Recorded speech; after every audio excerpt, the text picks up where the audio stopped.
Olá, ouvintes do Dialéticas, como é bom estar de volta. Eu sou Fábio Jardelino, o host desta semana, e eu mediarei este episódio que debaterá um assunto muito importante para o bem-estar de todos, a problemática do saneamento básico no Brasil. A propósito, eu queria me desculpar com todos vocês que me acompanham e acompanham aqui o Dialéticas, pela minha ausência desde o nosso episódio 40, que foi o nosso especial de Natal. Infelizmente, essa minha ausência aconteceu devido à perda do meu pai e do meu tio no mês de fevereiro. Ambos foram vítimas do coronavírus, né, doença que vem massacrando várias famílias no Brasil e trazendo tanto sofrimento para todos nós. Então, por isso, eu tive que me afastar desde essa retomada das nossas férias e eu posso dizer a vocês que eu já estava morrendo de saudade desse momento semanal de estar aqui no Dialéticas, que para mim, além de tudo, é um momento de descontração e de aprendizado. Então, eu também queria aproveitar esse momento para agradecer aos meus parceiros dialéticos, a Isabela Gonçalves e o Giovanni Ramos, por terem segurado a barra aqui no programa e por terem mantido a qualidade do programa e a periodicidade dos episódios. Eu também não posso deixar de agradecer a todos os convidados especiais que tivemos nesse ano de 2021. Obrigado a todos que estão aqui na família do Dialéticas. Agora vamos deixar o pensamento triste de lado, né? E vamos falar sobre o episódio de hoje. É um assunto importante, é o saneamento básico no Brasil. E para isso a gente vai contar com um convidado muito especial, que é um especialista no assunto. É o Dr. Demétrios Rodrigues, ele é sociólogo formado pela Universidade Federal de Pernambuco e que também é cofundador do Observatório do Saneamento e Meio Ambiente do Recife. Tudo bem, Demétrios?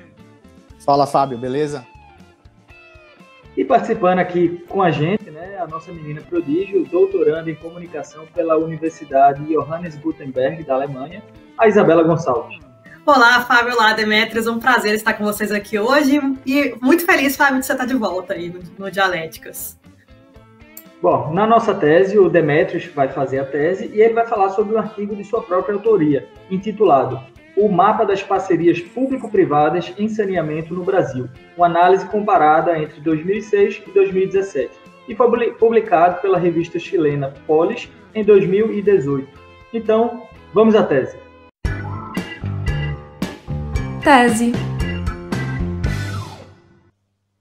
Esse artigo ele surgiu de uma questão muito mais pessoal de me situar no debate sobre saneamento. Então, a gente vê aqui o debate nacional é sempre pautado pela ideia: o público é bom, o privado é ruim e vice-versa. O privado é melhor do que o público. Então, a partir desse debate, que está muito mais situado no campo normativo do que no campo empírico, veio a motivação de pesquisar. Será que o setor público tem um desempenho melhor do que o setor privado? Ou vice-versa? E aí eu dei esse recorte de PPP, que é um instrumento jurídico até então recente no nosso ordenamento jurídico, tá? O instrumento das parcerias público-privadas, e veio a ideia de a gente comparar experiências com períodos similares entre municípios também similares, utilizando alguns critérios específicos, como o IDH, o porte populacional, o PIB, características semelhantes, e ver se essas experiências apresentavam diferença entre desempenho de prestação de serviço.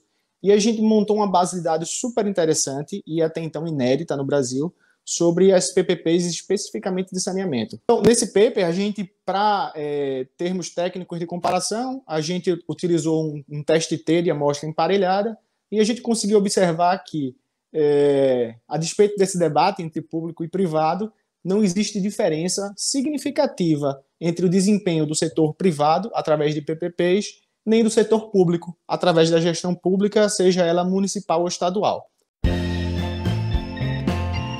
Antítese. Demétrios, antes de tudo eu queria parabenizá-lo pelo artigo, achei muito interessante e super didático, assim, para uma pessoa que não conhece um pouco sobre o tema, né, como é meu caso, o artigo ele está bem esclarecedor sobre tudo isso. E aí, na minha primeira pergunta, eu queria que você falasse um pouco mais como se encontra essa relação público-privada nos dias atuais. A gente sabe que houve uma mudança drástica, né, no governo federal, de 2018 para cá, quando foi a sua pesquisa, né? Então, eu queria saber como é que está essa relação hoje do atual governo. Ele mostra aí um cuidado maior com o saneamento? Houve um aumento no número das PPPs? Como é que está isso? Fábio, antes de responder a tua pergunta sobre o cenário atual, eu queria só remontar um pouquinho, alguns anos atrás, para dizer que é uma tendência que o Brasil venha a construir mais parcerias com o setor privado, ou seja, aprofundar essa relação, estreitá-la. E desde 2009 até 2017, que foi o período que eu consegui fazer esse mapeamento exclusivamente para o setor do saneamento, a gente tinha 19 experiências. Então, hoje, antes da gente fazer essa conversa, eu dei uma levantada na base de dados do Radar PPP, e eu consegui ver que a gente já tem 365 experiências de PPP só em saneamento. Ou seja, é um crescimento exponencial. E o que é que explica o aprofundamento dessa relação entre o público e o privado? Então, uma das explicações mais recorrentes, ela ocorre em função da crise fiscal. Então, o Estado brasileiro ele está endividado, ele está com cada vez menos recursos para investir em infraestrutura e termina lançando mão desse tipo de relação com o setor privado, que até então tem capacidade de endividamento, dentre outras características, para implantar infraestrutura de forma mais rápida, flexível, etc. Então, essa é uma corrente que explica o aprofundamento dessa relação, que a gente consegue observar que ela vem tomando cada vez mais força ao longo dos anos. Então, o instrumento de PPP existe no nosso ordenamento jurídico e ele está cada vez mais se consolidando enquanto estratégia do governo da União ou dos governos subnacionais em investir em infraestrutura.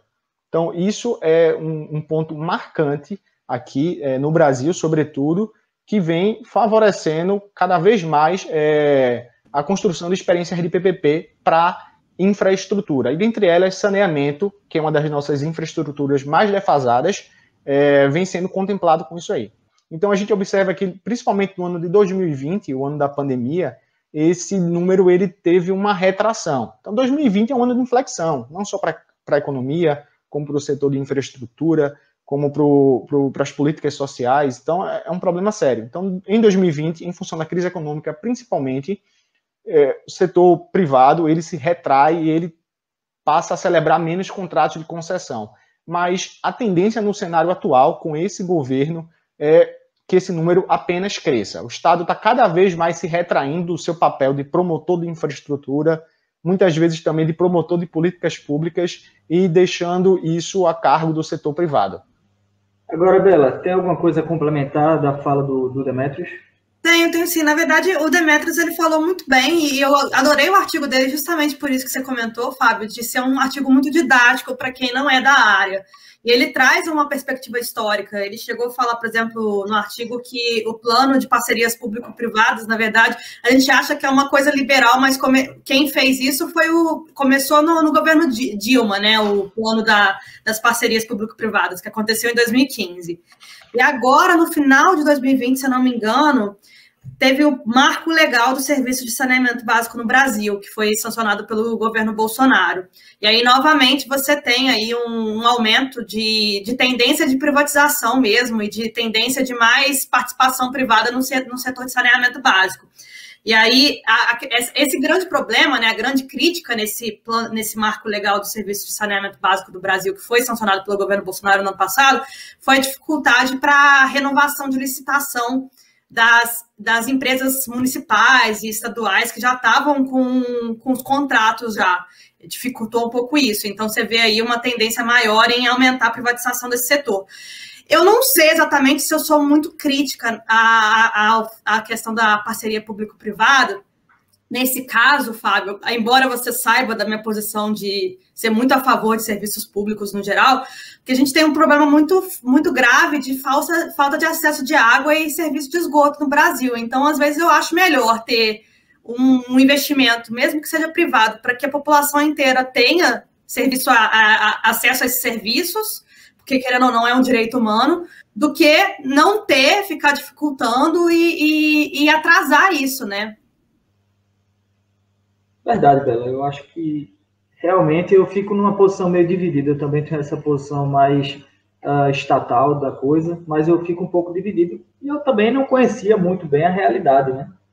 Agora, trazendo aí mais um ponto do artigo, tem um dado que é muito preocupante, né? Ele, no seu artigo, Demetrios, você diz que você conseguiu um dado, né, que mais de 35 milhões de brasileiros carecem de atendimento por água tratada e mais de 100 milhões não têm acesso aos serviços de coleta de esgoto, sendo expostos a condições de vida insalubres. Isso é um número altíssimo, né? Isso é quase metade da população do Brasil, de pessoas que não têm acesso à coleta de esgoto. E aí eu queria começar pela Bela, queria que a Bela desse um ponto de vista aí dela, trazendo mais uma questão histórica. O que é que explicaria esse número alarmante? Eu vejo, pelo pouco que eu sei, né, também eu acho que o Demetrios ele é muito mais especialista do que eu, e ele está aí para a gente poder ouvir mais dele, mas eu acho que tem um problema de integração mesmo entre os setores públicos. E outra coisa, eu acho que é o principal, é o fato por exemplo, prefeitura às vezes não investir em obra, porque são obras invisíveis, né? Às vezes o governo prefere muito mais fazer obras de infraestrutura que aparecem. Às vezes vai preferir fazer uma ponte, fazer um determinado prédio, porque é uma coisa que você consegue ver. Mas esgoto é uma coisa praticamente invisível, e aí acabam não fazendo por conta disso.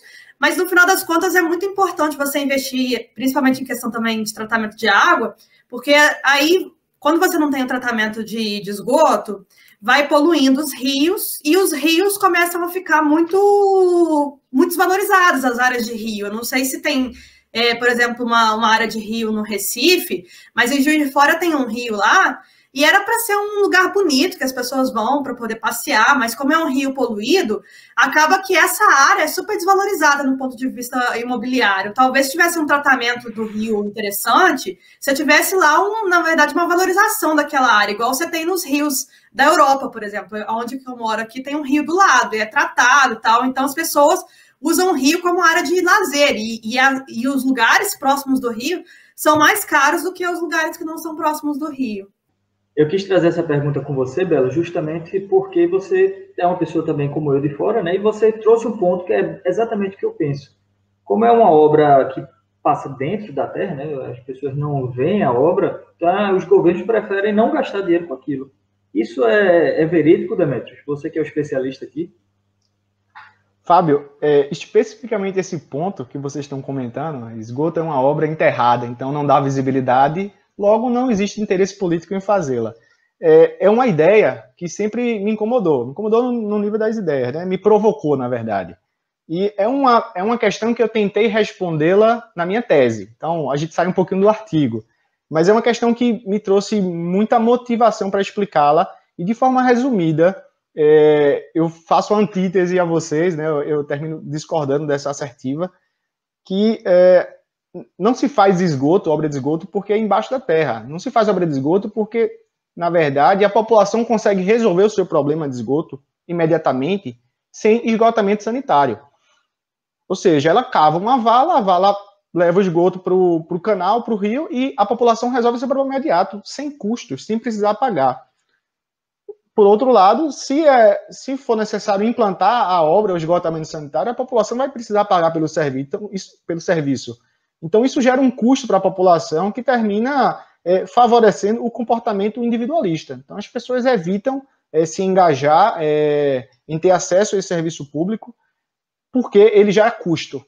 E ela pode ter a mesma solução de afastar o esgoto da sua casa sem custo. Então, esse é um ponto que a gente, de repente, pode aprofundar em uma outra conversa. Eu acho super válido esse debate, gostaria muito de debater ele com outras pessoas. Mas é um ponto a gente pensar, porque isso é a realidade do Brasil. Então, principalmente as áreas pobres, elas são desprovidas de acesso a esse tipo de serviço. E muitas vezes elas demandam coletivamente esse serviço, mas elas são débeis do ponto de vista de organização, de conseguir fazer pressão para conseguir a implantação dessa infraestrutura. E isso também tem uma relação muito intricada com a questão habitacional. Nós vivemos em grandes cidades que são cidades extremamente desiguais, o que alguns teóricos do urbanismo chamam de cidades dualistas.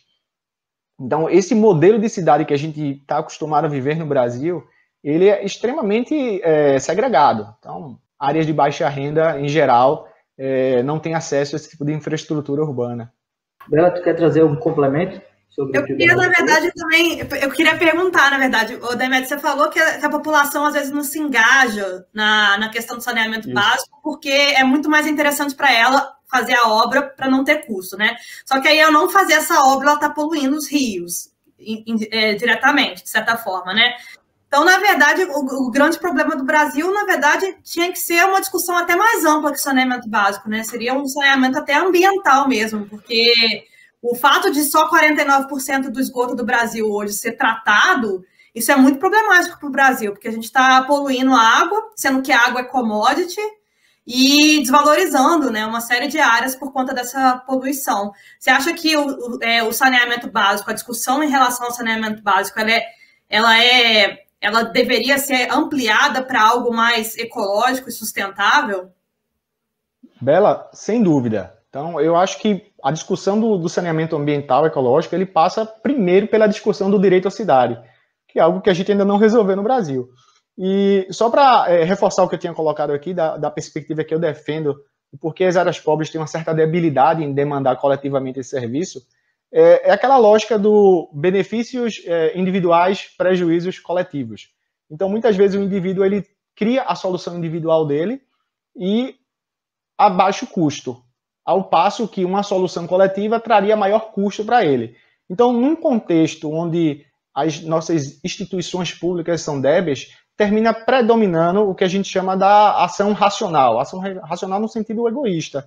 E aí eu até remeto a uma teoria sociológica muito interessante, que é a teoria da escolha racional, que facilitou bastante para mim, enquanto lente de análise social, compreender esse fenômeno.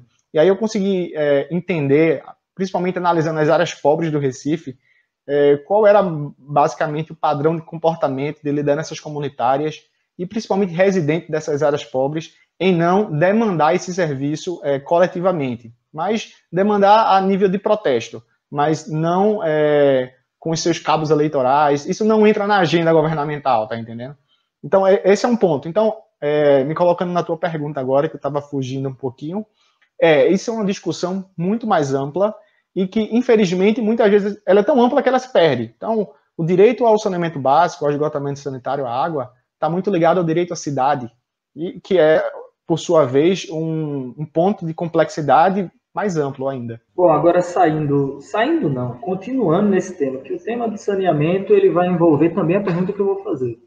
A gente está vivendo agora uma pandemia, certo? E nessa pandemia, nessa atual realidade, o que mais a gente vê são os órgãos governamentais, até a própria OMS, dizendo para todo mundo, lavem as mãos sempre que possível.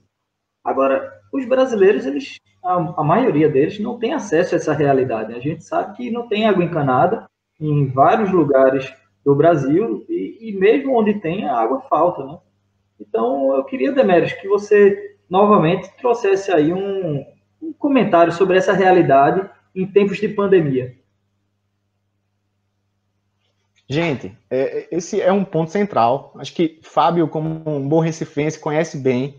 Muitas vezes a gente tem o ponto de água, tem a rede de água passando na nossa porta, mas a água não chega. Ou seja, pelos dados, pelos indicadores, você contabiliza lá como um indivíduo que tem acesso à água. Mas, na verdade, a água não chega na sua casa por uma série de problemas operacionais. Isso é um ponto central que, infelizmente, ainda não aparece no debate público brasileiro. Então, eu acho que a gente, nesse podcast aqui, está tendo um ponto de vanguarda de discussão. Então, acesso à água não é simplesmente ter o ponto de água nas nossas casas. É também que a água chegue. E a gente, na nossa principal base de dados, que é o Sistema Nacional de Informação sobre Saneamento, a gente não tem informação sobre isso.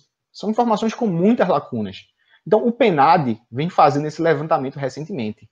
E a gente até publicou um ranking das capitais brasileiras por falta de água. Então, o Recife é uma das piores, uma das cidades que mais falta água.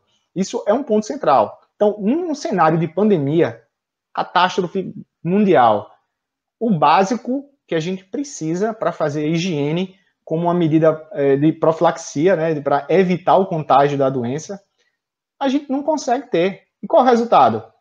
É o cenário nacional. Então, o nível de morte no Brasil é absurdo. Então, recentemente, a gente fez um estudo querendo identificar a correlação entre acesso à água, a partir do indicador de abastecimento, com casos de Covid.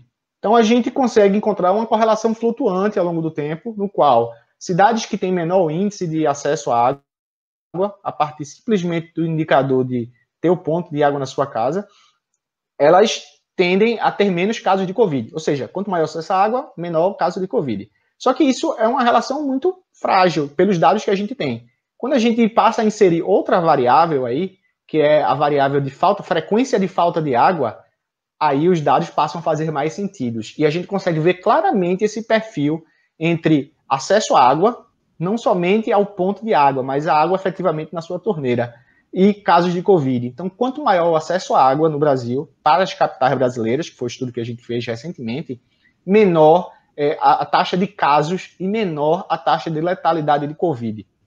Ou seja, saneamento, no cenário da nossa pandemia, ele importa, ele é super importante para a gente reduzir casos de Covid. Então, a Covid a gente sabe que ela não é uma doença de veiculação hídrica, mas o higiene é uma variável central de profilaxia dessa doença. Então, é um ponto central a gente discutir o acesso à água, né, o acesso à água para o higiene básico, que a gente no Brasil ainda está patinando. A gente está perdendo o bonde da história novamente e não resolver esse problema que ainda é do século retrasado. Inclusive, a gente vive hoje o Brasil em um número de aumento de casos, né? Mais de 3 mil mortes por dia. Então, hoje o Brasil é o país que tem o maior número de mortes, né, no mundo inteiro. Então, talvez isso aí seja uma das peças que estejam no meio aí, né? O que é que você acha, Bela? Fábio, quando você fez essa pergunta, eu comecei a pesquisar em relação aos dados de saúde, por exemplo. Tem um dado da OMS que fala que a cada dólar investido em água, em tratamento de água, por exemplo, em saneamento, etc., são 4 dólares que o governo economiza em custos de saúde. Isso é muito interessante, esse dado. E em 2017, o Brasil gastou 100 milhões de reais com doenças relacionadas à falta de acesso de água aí. E além disso, você tem, por exemplo, o fato de você ter acesso à água reduz, por exemplo, o índice de mortalidade infantil. E, por exemplo, o caso da dengue, né? A gente já teve várias epidemias aí de dengue, de chikungunya. Isso está totalmente relacionado, às vezes, à falta de acesso à água, porque às vezes a família estoca água por não ter ponto de acesso à água facilmente em casa e acaba estocando água, e isso faz com que os mosquitos depositem ovos lá, enfim. E até mesmo nos países africanos, né? O fato de ter tido a epidemia de ebola está muito relacionado, por exemplo, a questões de higiene, que tem a ver também com acesso à água. Então, por exemplo, saiu um estudo, teve um surto de ebola na África, né, recentemente. E aí saiu um estudo falando que o ebola, caso chegasse no Brasil, não ia ter esse estrago todo e tal.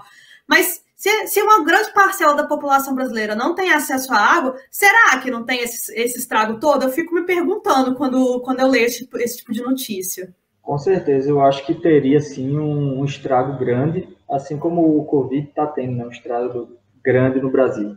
Agora, eu queria voltar aqui um pouco para o artigo, eu queria voltar uma pergunta rápida para o Demetrios.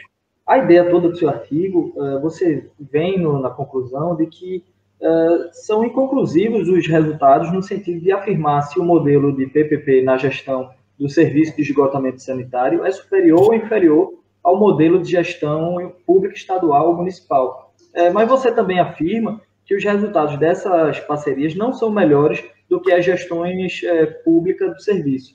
Ou seja, em outra palavra, o seu artigo ele meio que desmente aquela tese liberal, né, aquela tese neoliberal que a gente está cansado de ouvir, que prega, né, o fim do monopólio estatal e afirma que a iniciativa privada poderia simplesmente estar oferecendo esse serviço com a maior qualidade. Então, é isso mesmo, a ideia central aí do seu artigo, ela vai nisso, falando aqui em palavras rápidas. Assim, desmentir é uma palavra forte. Eu acho que o resultado desse paper, desse estudo, ele traz uma evidência de que essa tese, né, do neoliberalismo ela é frágil, ela não se sustenta na contundência que o argumento traz. Por outro lado, ela também ela contradiz a tese de que o setor público ele é melhor, ele é essa panaceia, ele é um serviço público estatal que tem que ser prestado a todos, porque não é. Ele é extremamente limitado e precário. Então, os resultados dessa tese, eles trazem evidências que precisam ser discutidas para além desses pressupostos normativos de neoliberalismo e gestão estatal.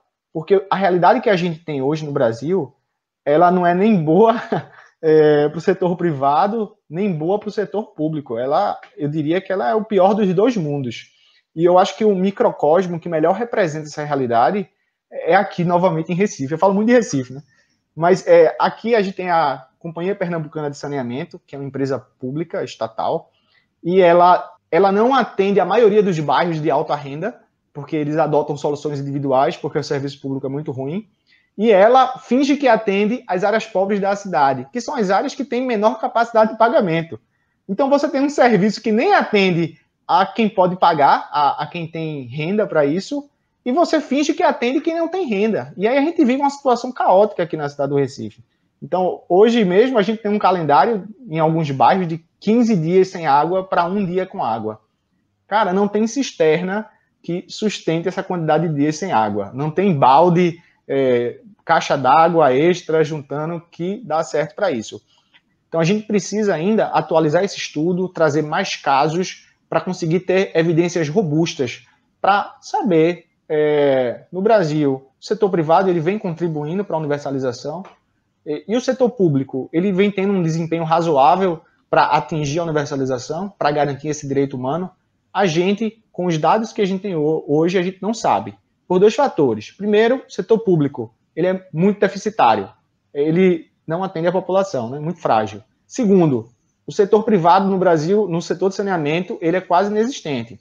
Então a gente tem esse novo marco do saneamento que vai favorecer absurdamente a entrada do setor privado, e aí é um ponto também de discussão forte nisso aí, porque esse tipo de favorecimento ele pode gerar uma série de vieses, de favorecimentos, de interesses escusos, mas a gente, a partir de experiências privadas, a gente vai conseguir realizar estudos comparativos para ter evidências robustas e saber qual desses setores tem um desempenho melhor. E, principalmente, como a gente consegue alcançar a universalização no Brasil. É legal a sua fala, Demetrios. Eu estava aqui ouvindo, né, e pensando sobre o caso do SEDAI. Você falou assim, eu falo muito do Recife, então eu vou falar um pouco agora do Rio, para poder trazer um pouco o setor, a região sudeste aí. Eu não sei se vocês se lembram daquela crise hídrica que teve no Rio, acho que tem uns 2 anos mais ou menos, que a água estava vindo suja e tal, e aí o pessoal teve que comprar água mineral, enfim, foi um escândalo porque é Rio Capital que teve essa crise mesmo, e esse tipo de escândalo não aparece na mídia quando é uma cidade lá do interior, mas quando é capital, vai chegar aí no Jornal Nacional, enfim, foi isso que aconteceu. E aí agora o SEDAI, eu acho que ele vai ser privatizado, se não já foi, na verdade, ele estava em processo de entrar em leilão mesmo, é uma empresa estatal. E aí, eles iam fazer uma licitação para ser privatizado, e aí a nova empresa não poderia, por exemplo, aumentar os custos, né, de acesso a serviço à água e etc., mas poderia aumentar caso houvesse, por exemplo, inflação. Aí ajustem de acordo com a inflação. Mas esse tipo de discussão é interessante porque, ao invés de a gente estar discutindo acesso à água e saneamento nas regiões que não têm, parece que o governo está preocupado em privatizar as empresas estatais e municipais que já estão atendendo alguma população ali. Então, assim, isso para mim não entra na cabeça, sabe? Isso eu acho que é uma coisa que a gente tem que discutir. Muito boa a tua colocação. Particularmente, eu tenho várias críticas ao discurso do sindicato, que tem que ser tudo público, etc. Mas eu também tenho muitas críticas ao discurso da privatização pela privatização. Assim, vamos privatizar porque o privado é mais eficiente, porque o privado tem mais agilidade. Não sei se é bem assim. A gente precisa testar a realidade, estressar o argumento para ver se isso se sustenta. Então, esse debate que fica polarizado, ele é muito pobre para a gente. Dificilmente ele vai trazer algo de positivo para a gente conseguir formular políticas públicas baseadas em evidências. Então, o caso da SEDAI ele também é emblemático. No momento que a empresa começa a dar problema, parece que a solução é privatizar. Bom, interessante aí o debate, mas agora vamos para a parte da nossa síntese, que vamos trazer mais aí a conclusão das ideias gerais para a gente fechar esse programa aí com chave de ouro. Síntese. O saneamento básico no Brasil é um debate muito pouco feito. A gente não vê muito esse debate na mídia, a gente não vê muito esse debate na academia. Para ser sincero, essa foi a primeira vez que eu li alguma coisa dentro da academia sobre saneamento básico. Eu conheço Demetrios de outras conversas de longo tempo, então eu já tinha debatido com ele alguma coisa sobre, mas eu realmente desconheço, não é algo que está em voga. Então eu acho que a síntese aqui eu acho que a gente tem que debater mais. É um assunto tão importante e é tão pouco debatido.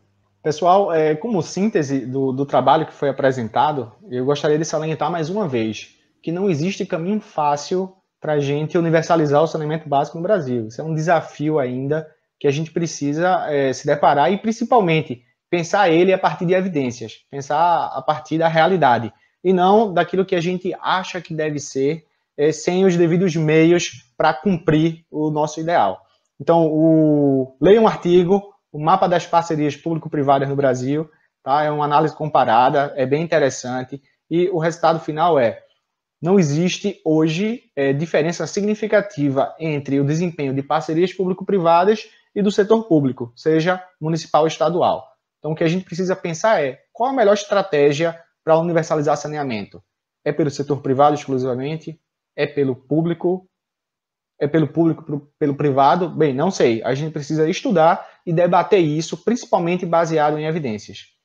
Eu fico um pouco triste quando eu olho os dados do saneamento básico no Brasil de acesso à água, porque é um país que tem um absurdo de água e é uma coisa assim louca você pensar que a gente está discutindo acesso à água num país que é o país da água, se parar para pensar.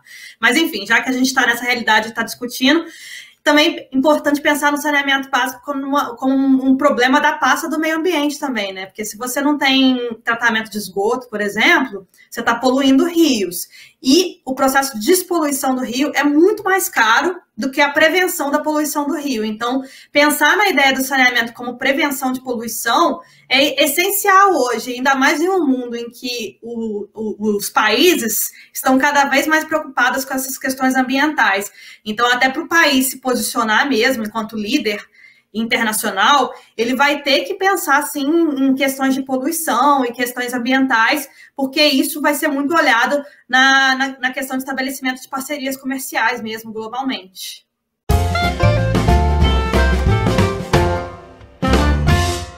Pessoal, como recomendação para se aprofundar nessa temática do setor de saneamento, a nível de políticas públicas, eu trago aqui essa obra, tá, de Ronald Vasconcelos, de título O Enigma de Hidra, o setor de saneamento entre o estatal e o privado. Essa é uma obra que eu considero bastante complexa e completa, e ela situa bem o leitor no debate hoje nacional. Apesar de ser uma tese de 2010, ela é extremamente relevante e atual nos dias de hoje. Então, quem quer conhecer um pouquinho mais sobre o saneamento, sobre os dilemas que existem no setor, sobre as dificuldades, para além desse debate, deve ser público porque o Estado é o melhor provedor, deve ser o privado porque o privado é mais eficiente. Então, para além desse debate, essa tese aqui é fundamental para a gente compreender o setor, compreender o tamanho dos desafios, os gargalos que existem e conseguir pensar com maior clareza, tá, na realidade como ela é. Então, segue essa recomendação. Bom, e agora a nossa recomendação em conjunto, a gente descobriu aqui, né, Bela, que a gente vai referenciar o mesmo filme. Eu e o Fábio, a gente aqui, os dois ignorantes de saneamento básico, a gente pensou logo no cinema. Fala aí, ô Fábio, qual é a recomendação nossa? A nossa recomendação conjunta aqui é o filme Saneamento Básico, que é um filme meio de comédia, uma comédia-drama, né, onde os moradores vão tentar trazer aquele saneamento básico para a cidade e começa a ver que a coisa não é tão fácil assim. É uma coisa que meio que satiriza, né, essa realidade do brasileiro, mas que é bem engraçado, é bem divertido de ver e é esclarecedor em alguns pontos. Traz aí uns pontos de realidade, uns pontos de conhecimento também. Eu indico e a Bela também indica.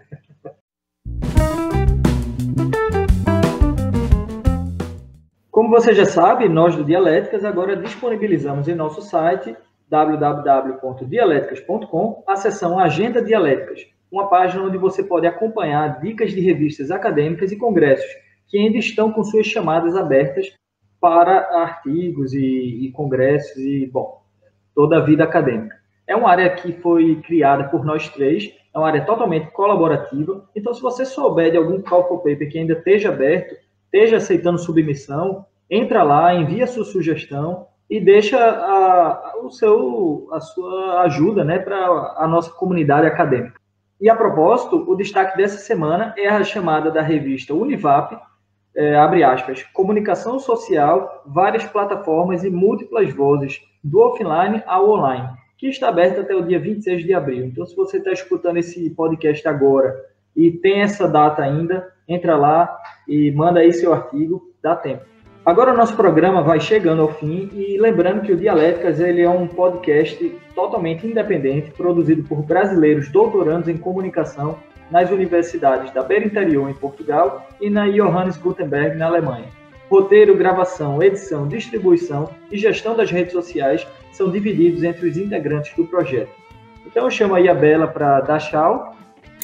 Foi ótimo, foi um prazer. Muito obrigada, Demetrios, pela participação. Fábio, muito feliz que você está de volta. E vamos nessa, né? Seguindo esse ano, gravando muita coisa nova aí. E o Demetrios? Pessoal, muito obrigado pelo convite. Foi um prazer enorme estar aqui com vocês, discutindo esse tema tão caro para todo brasileiro, na verdade. Então, deixo aqui meu agradecimento e até a próxima. Obrigado, Demetrios. Obrigado, Bela, também pela sua participação. E lembrando, ouvinte, que você pode deixar sua opinião nas nossas redes sociais através do @dialéticas, no Instagram e no Twitter, ou por e-mail no podcast @dialéticas.com. Até semana que vem.